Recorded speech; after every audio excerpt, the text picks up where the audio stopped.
ನೋಡಿ, ನಾನು ಭಾಳ ಸ್ಪಷ್ಟವಾಗಿ ತಮ್ಮ ಮುಂದೆ ಹೇಳಿದ್ದೇನೆ. ನಾನು 135 ಜನ ಇದ್ದಾಗ ಪ್ರಾದೇಶಿಕ ಪ್ರಾತಿನಿಧ್ಯತೆ ಅಥವಾ ಸಾಮಾಜಿಕ ನ್ಯಾಯ ಕೊಡೋದು ಭಾಳ ಕಷ್ಟದ ಕೆಲಸ.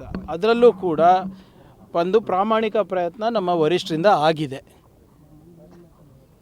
ಈಗ ಅದರಲ್ಲಿ ಎಲ್ಲರಿಗೂ ಕೂಡ ಸಮಾಧಾನ ಮಾಡಲಿಕ್ಕೆ ಆಗೋದಿಲ್ಲ.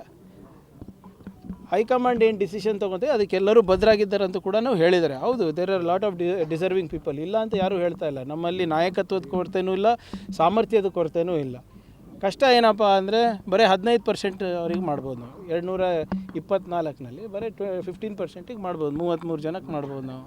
ಸೊ ಸ್ವಲ್ಪ ಸಹಜವಾಗಿ ಕಷ್ಟ ಅಲ್ಲ. 135 ಇದ್ದಾಗ 35 ಜನಕ್ಕೆ ಮಾಡು ಅಂದರೆ ಯಾರಿಗೆ ಬಿಡೋದು, ಯಾರಿಗೆ ಹಿಡಿಯೋದು ಹೇಳಿ? ಅದು ಅವ್ರು ಚರ್ಚೆ ಮಾಡಿರ್ತಾರಲ್ಲ ಇವರೇ. ನೋಡಿ, ಅದೇ ದಟ್ ಈಸ್ ಪ್ರೆರೋಗೇಟಿವ್ ಆಫ್ ಪಾರ್ಟಿ ಅಲ್ಲ. ಇದು ನೀವು ಮಾಧ್ಯಮದಲ್ಲಿರೋದು, ನಂಬಲ್ಲಿ ಏನು ಚರ್ಚೆ ಆಗಿಲ್ಲ. ನೋಡಿ, ಕ್ಯಾಬಿನೆಟ್ ಎಲ್ಲಿ ಯಾರು ಇರೋದು ಬಿಡೋದು ನನ್ನ ಆದ್ಯತೆ ಅಲ್ಲ, ಮುಖ್ಯಮಂತ್ರಿಗಳ ಆದ್ಯತೆ. ನೀವು ಮುಖ್ಯಮಂತ್ರಿಗಳ ಪ್ರಶ್ನೆ ನನ್ನ ಕೇಳಿದ್ರೆ ನಾನು ಏನು ಹೇಳೋಕ್ಕಾಗ್ತದೆ? ಹೋಮ್ ಮಿನಿಸ್ಟರ್ ಜವಾಬ್ದಾರಿ ಕೊಟ್ಟಿದ್ದಾರೆ ಅಂತ ಹೋಮ್ ಮಿನಿಸ್ಟರ್, ತೆಗೆದ್ರೆ ಕಾರ್ಯಕರ್ತ. ಅದೇ ನೋಡಿ, ಇಟ್ಸ್ ಅದೊಂದು ಸಾಮಾನ್ಯ ಪ್ರಕ್ರಿಯೆ ನಮ್ಮ ಪಾರ್ಟಿನಲ್ಲಿರ್ಬೋದು, BJPನಲ್ಲಿರ್ಬೋದು.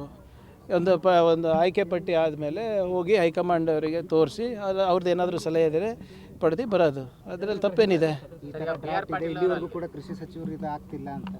ಈಗ ನಾಳೆ ಆಗುತ್ತಲ್ಲ. ನೋಡಿ, ನಾನು ಹೇಳ್ದಂಗೆ ಎಲ್ಲ ಜಿಲ್ಲಾ ಉಸ್ತುವಾರಿಗಳು ಇದ್ದಾರೆ. ಇದಕ್ಕೋಸ್ಕರ ವಿಶೇಷವಾಗಿ ನೇಮಕ ಮಾಡಿದ್ದಾರೆ ಮುಖ್ಯಮಂತ್ರಿಗಳು. ಯಾವುದೇ ರೀತಿಯಾದಂಥ ತೊಂದರೆ ಆಗಬಾರ್ದಂತ ತಾನೇ ಮಾಡಿರೋದು. ಈಗ ನೀವೇನೇ ಹೇಳ್ಬೋದು, ಒಂದು ಮಾತ್ರ ಒಪ್ಪಬೇಕಾಗ್ತದೆ, ಕಳೆದ 2-3 ವರ್ಷದಲ್ಲಿ ಹಿಂದೆ ಕಾಣದಷ್ಟು ನಮಗೆ ಪರಿಹಾರ ರೈತರಿಗೆ ನಾವು ತಂದು ಕೊಟ್ಟಿದ್ದೀವಿ ನಮ್ಮ ಜಿಲ್ಲೆಯಲ್ಲಿ ಮತ್ತು ನಮ್ಮ ರಾಜ್ಯದಲ್ಲಿ. That is undebatable. Drinking water ಭಾಳ ಸಮಸ್ಯೆ ಇದೆ ಸರ್, ಕಲುಷಿತ ನೀರು ಬರ್ತಾ ಇದೆ. ನೋಡಿ ಇದನ್ನು ಕೂಡ ಈಗಾಗಲೇ ಚರ್ಚೆ ಮಾಡಿದ್ದಾರೆ. ಖಂಡ್ರೆ ಅವರು ನಿನ್ನೆ ರೀಜ್ನಲ್ ಮೀಟಿಂಗ್ ತೊಗೊಂಡಿದ್ದಾರೆ ಬೆಳ್ಳಾರಿನಲ್ಲಿ. ಸೊ ನಾನು ಹೇಳ್ದಂಗೆ ಇದು ಒಂದು ವಿಚಿತ್ರವಾದಂಥ ಬೆಳವಣಿಗೆ. ಇದು ಎಲ್ಲಿನೋ ಯಾವಾಗಲೂ ಆಗ್ತದೆ, ಈ ಸರಿ ಸೂಪರ್ ಎಲ್ಲಿನೋ ಆಗಿರೋದು.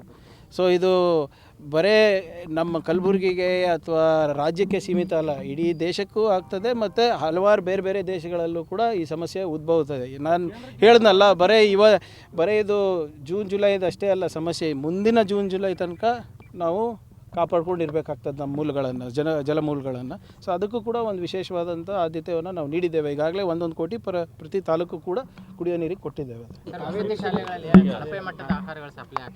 ನೋಡಿ, ಅದು ಆಗಲೇ ತನಿಖೆ ಮಾಡ್ತಾ ಇದ್ದೀವಿ. ಈಗ ಎರಡು ಪ್ರಕರಣಗಳು ನಮ್ಮ ಕಲಬುರಗಿನಲ್ಲಿ ಆಗಿದೆ. ಒಂದು ಅಫಜಲ್ಪುರ ಮತ್ತು ಒಂದು ದಂಡೋತಿ ಶಾಲೆಯಲ್ಲಿ, ಚಿತ್ತಾಪುರ್ನಲ್ಲಿ, ಸೇಡಂನಲ್ಲೂ ಆಗಿದೆ. ಈಗ ಇದು ವಾರ್ಡನ್ಗಳ ಮೇಲೂ ಕೂಡ ಆ್ಯಕ್ಷನ್ ತೊಗೊಂಡಿದ್ದೀವಿ. ಮತ್ತು DCಗೆ ನಾನು ಕಟ್ಟುನಿಟ್ಟವಾದಂಥ ನಿರ್ದೇಶನ ನೀಡಿದ್ದೀನಿ. ಜಿಲ್ಲಾ ಮಟ್ಟದ ಅಧಿಕಾರಿಗಳು ಹೋಗಿ ಸರ್ಪ್ರೈಸ್ ವಿಸಿಟ್ ಮಾಡಬೇಕಾಗ್ತದೆ ಎಲ್ಲ ಕಡೆ ಅಂತ ಈಗಾಗಲೇ 4-5 ಕಡೆ ಮಾಡಿದ್ದಾರೆ. ಸ್ವಲ್ಪ ಇದನ್ನು ಹೆಚ್ಚು ರೀತಿಯಾಗಿ ಜೇಡಿಗಳು ನೋಡ್ಕೋಬೇಕು. ಅವರಿಗೂ ಇವತ್ತು ಕರೆಸಿದ್ದೀನಿ ನಾನು. Thank you.